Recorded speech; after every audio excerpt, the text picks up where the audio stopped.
bem-vindos. Esse mais um Papo de Dentista, o podcast da Vatec Brasil.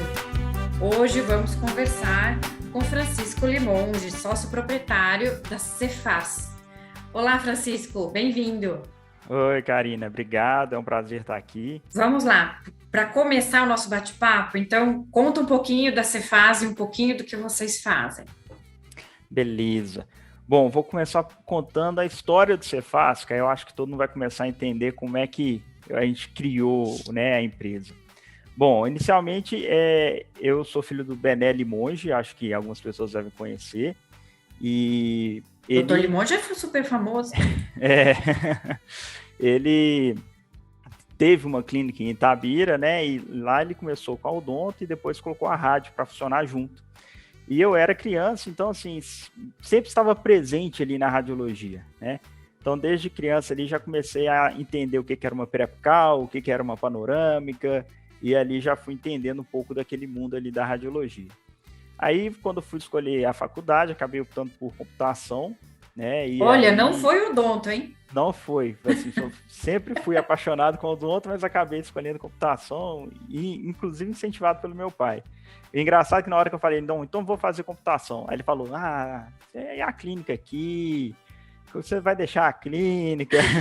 Como é que eu vou fazer? Então, como é que eu vou fazer? Mas aí acabou que fui para computação, mas aí o destino acabou tratando, né, de cruzar de novo esses caminhos, que foi quando o meu pai começou a fazer o que a gente chamou hoje de teleradiologia, né?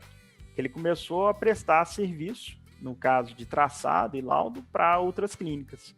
Então, eu comecei a ajudar ele a escanear a imagem, aí tinha uma planilha, aí começamos a colocar a imagem no Dropbox. Então, eu comecei a ajudar ele nesse processo. E aí, eu observei que não tinha nenhum software que fazia isso, né? Que conectava a clínica de radiologia com o radiologista mesmo. Então, e fizesse o gerenciamento em si, né? Do processo todo. Isso, exatamente. Então, a Cefaz nasceu inicialmente com essa ideia de unir o radiologista com a clínica de radiologia. Aí, engraçado, eu estava até olhando aqui para saber exatamente quando foi a primeira linha de código, eu achei que foi dia 25 de abril de 2012. Então, esse ano a gente vai completar, né, 10 anos aí de código. 10 anos de Cefaz, praticamente. Exatamente. Aí, a gente começou a desenvolver, eu chamei, né, os colegas da faculdade, eu ainda estava fazendo Cefet, engenharia de computação lá, e a gente começou, e aí mais ou menos em 3 meses a gente tinha o chamado MVP, que aí é um termo muito conhecido das startups, que é o produto mínimo viável, né, que seria assim, o menor produto que você consegue fazer para colocar no mercado. E aí a gente colocou o Cefaz e a gente foi num congresso assim, de visitante, conversando com o pessoal para ver o que eles achavam. E nisso a gente acabou conectando com outras pessoas e a gente observou que a radiologia tinha um espaço muito grande ainda para a nuvem, né? Naquele momento a gente tinha um traçado online, que era só o traçado de Ricketts, depois a gente colocou as outras análises. Foi evoluindo, olha só. E aí a gente observou que não só a parte de traçado e do exame em si, a gente tinha toda o processo operacional da clínica, né? Desde o cadastro do paciente, convênio, forma de pagamento, essas coisas, né? Até realmente a entrega do exame para o dentista. Então o Cefaz hoje ele está inserido desde da recepção, vamos falar assim, na verdade até antes, quando o dentista quer solicitar o exame, né, ele pode enviar por um pedido online, que a gente chama, aí a clínica, né, recebe esse contato, entra em contato com o paciente, né, depois vai na clínica, faz esse cadastro, a gente realiza a aquisição dos exames, faz os autos, tudo pelo sistema, e depois a gente devolve, né, a gente entrega esse exame para o dentista, né, então a gente está nesse ciclo inteiro. Que bom, então conseguiu desenvolver, conectar realmente, né, o dentista e a clínica. Isso, fantástico. Exatamente. E tudo isso funciona no sistema de nuvem. No sistema de nuvem, tudo online, né? E então, assim, na verdade a gente pode falar até, são 3 pontas, né? O dentista, a clínica e o radiologista ainda, né? Exatamente. Então, a gente consegue conectar esses 3 atores, que a gente chama na computação, quando a gente vai planejar, né, o software. Então, são três pontos realmente. O dentista solicitante, a clínica que vai realizar o exame, né? E o radiologista que vai laudar, que nem sempre está presente ali na clínica, né? Pode ser feito à distância. E tudo isso por nuvem. Então, hoje, não tem mais como fugir. O sistema de nuvem está mais do que estabelecido. Exatamente. E assim, a maneira que a nuvem, né, por si só já quebra a barreira geográfica, né? Então, assim, a gente não está precisando do radiologista mais dentro da clínica, a gente não precisa mais do radiologista na mesma cidade que a clínica, nem no mesmo estado e, na verdade, nem no mesmo país, né? Então, hoje, de qualquer lugar, você pode realizar o exame, né, pelo Cefaz ou em qualquer outro sistema na nuvem, né? Bom, pensando assim, se a gente for parar para pensar como é que o computador entrou na radiologia, né? A gente começa na parte operacional. A gente volta lá nos anos 90, pensando mais no mercado mesmo, dentro da clínica, ele começou ali a ajudar na parte operacional, cadastrar ficha de paciente, né? Digitar o nome do paciente, fazer impressão da identificação que colocava no filme analógico. Enfim, começou entrando ali, ajudando muito a parte operacional. Aí depois, acho que assim, o próximo passo seria realizar o laudo. Então, os radiologistas começaram a fazer o exame. Pegava lá o exame analógico, olhava lá no negatoscópio. Digitava o exame ali, né, no computador. E aí mudou. Aí, para mim, que eu acho que foi a grande virada, foi quando a gente começou a ter o aparelho digital mesmo dentro da clínica. Porque aí o computador começou a ser uma parte essencial para o funcionamento da clínica. Então, hoje tem que ser digital, porque não tem mais como aceitar uma imagem analógica, né? Exatamente, né? Há inúmeras vantagens da imagem analógica, né? E então o computador começou a ser crucial ali para a clínica, né, conseguir realizar uma imagem e então ele virou ponto indispensável. Não existe clínica hoje sem computador, né? É impossível. E um bom computador com uma boa configuração, não é qualquer computador, né? Exatamente, principalmente quando a gente fala de tomografia, né? Se não tiver placa de vídeo, você não vai conseguir nem abrir a tomografia. Então, aí já soube aí que a Vatec está lançando o e-book, né? Com essas configurações para ajudar, né? Acho que isso é legal também de acompanhar depois. A ideia de fazer o dentista entender, né, que realmente não vai ser qualquer computador que vai rodar o software ou que você vai conseguir visualizar a imagem. Então, para ele prestar um pouquinho mais de atenção nas configurações, não é? E é por isso que a gente está tentando montar esse rol de informações com o e-book e com esse podcast hoje. Só a título de curiosidade, o computador na odonto, né? Na odonto e, na verdade, na radiologia, de uma maneira geral, começou em 72, com tomografia. Foi a primeira vez que teve, né, um exame realizado por um computador, foi quando, né, em 72, com a tomografia. Inclusive, rendeu o prêmio Nobel para os criadores da tomografia. Exatamente. Imagina agora o pessoal querendo usar um computador que não serve para tomografia. Eles devem ficar nervosos, onde quer que esteja. Com certeza. Bom, então, gente, com o computador sendo cada vez mais essencial, a gente acabou gerando outras demandas, né, que a gente não imaginava quando a gente estava só no analógico, né? Então, hoje, como é que é esse armazenamento dessas imagens no computador, né? Como é que isso é feito? Será que eu estou fazendo da maneira correta? Porque agora... Ou maneira mais segura também? Mais segura, porque agora a informação, vamos falar assim, a informação original não é aquele filme analógico mais. A informação original está no computador. Então, assim, preservar essa informação é muito importante, né?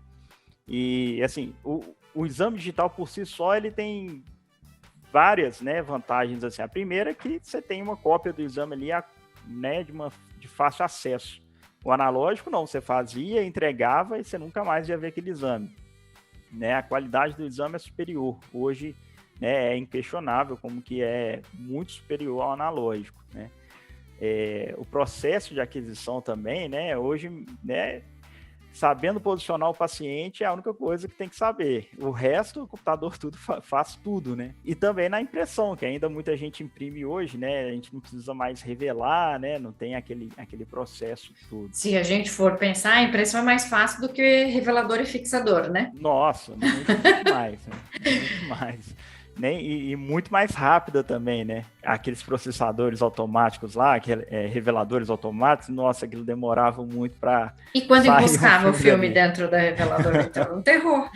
Exatamente.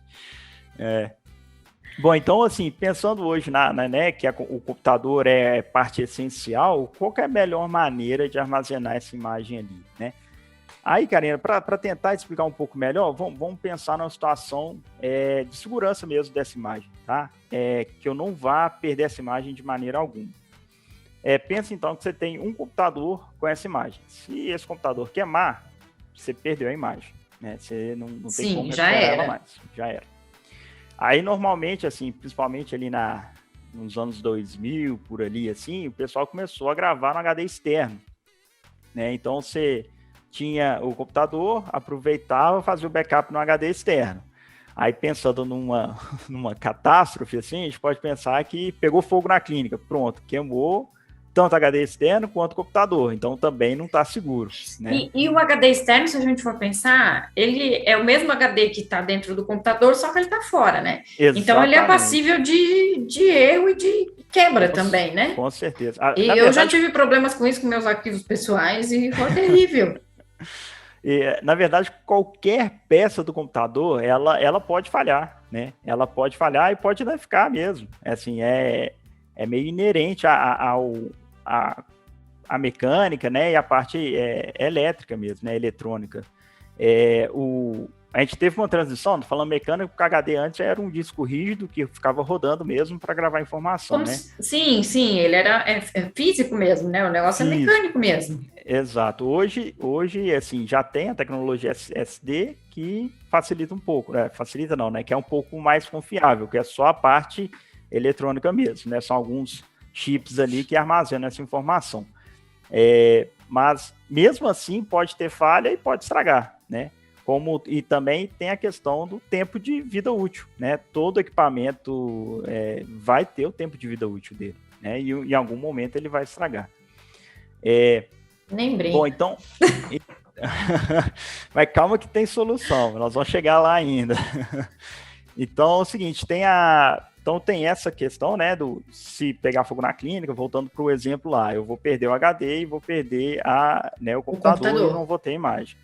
Então a gente começou a guardar esse HD em outro lugar. Normalmente o dono da clínica guardava na própria casa, ou deveria guardar. Ele ia lá, mas aí passa um furacão, pronto, destrói a casa, destrói a clínica, a gente perde, né, a imagem ali. Estou tentando só para a gente construir um pouco a ideia do que é a nuvem, tá? Quando a gente tem, né, apenas um computador ou algumas replicação, né, algumas replicações dessa estrutura, dessa imagem, né, a gente ainda não está seguro, né? Então tem uma série de maneiras a gente tentar evitar isso. Uma delas é a nuvem. E o que é essa nuvem, né? Que todo mundo fala. Que nuvem é essa, né?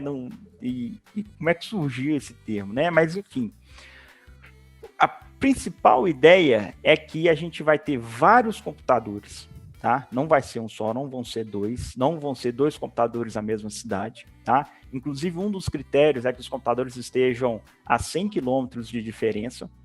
Então, a gente vai ter alguns... interessante. Então, existe até o critério para estabelecer essa nuvem. Tem a distância entre os servidores, não é isso? Isso, exatamente. Então, olha só. Tem uma série de critérios que dão a segurança da nuvem, entendeu? Então, a primeira delas é a gente conseguir entender que não é um computador mais que vai guardar, não é apenas dois, na verdade é um cluster que a gente chama, que são vários computadores, tá? Vários computadores interligados.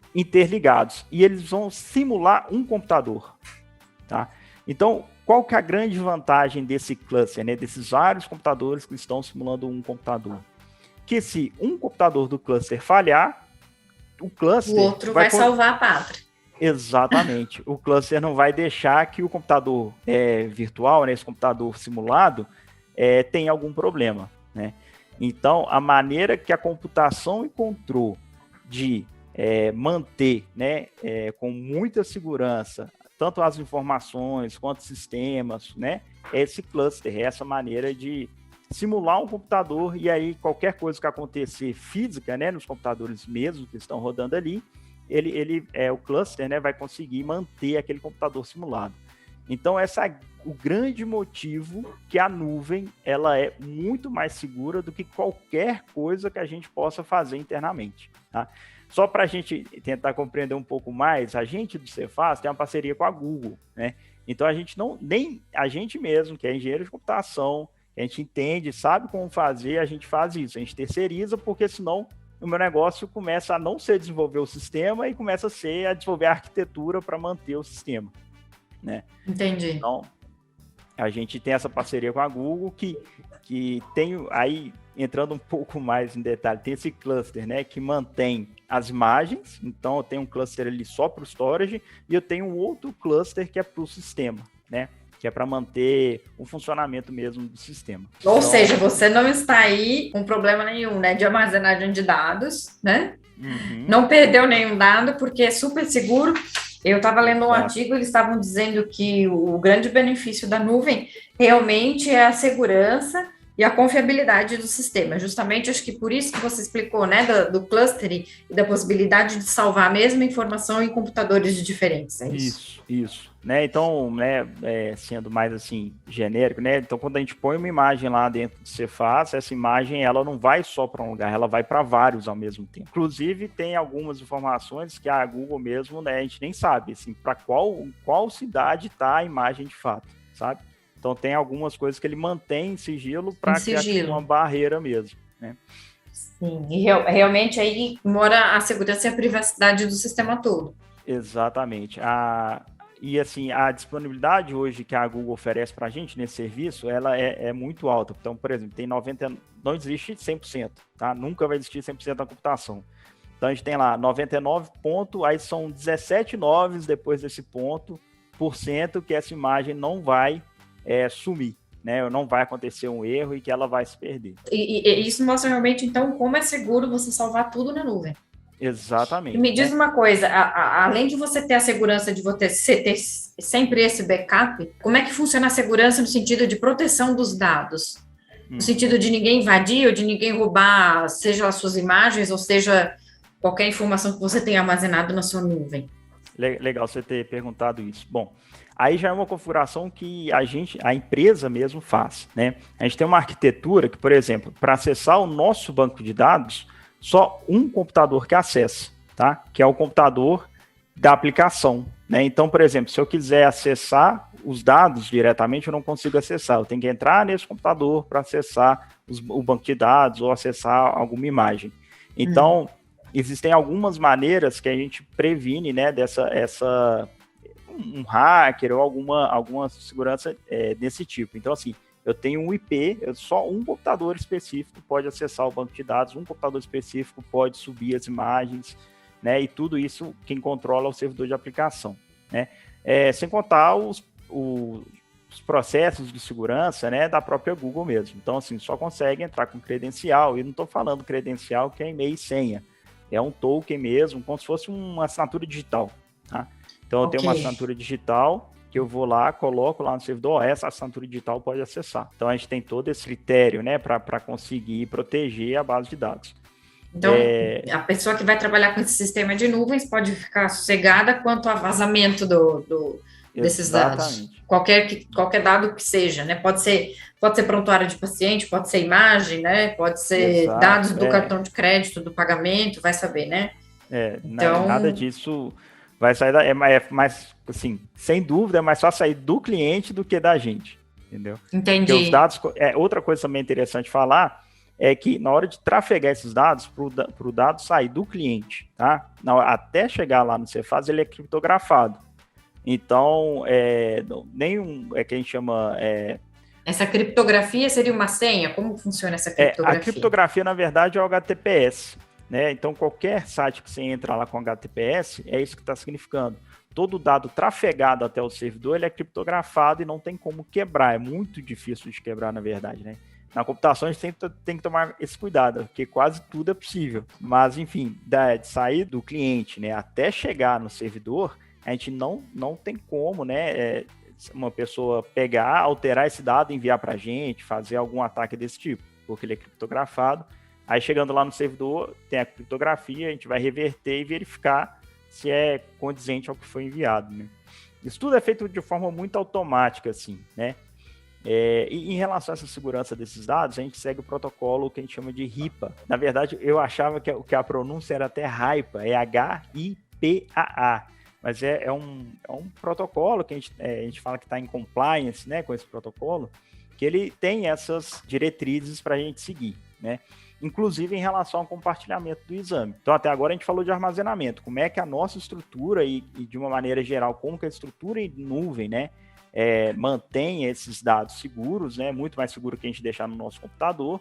E agora tem a parte de compartilhamento, né, que é a clínica, né, compartilhar esses dados com alguém.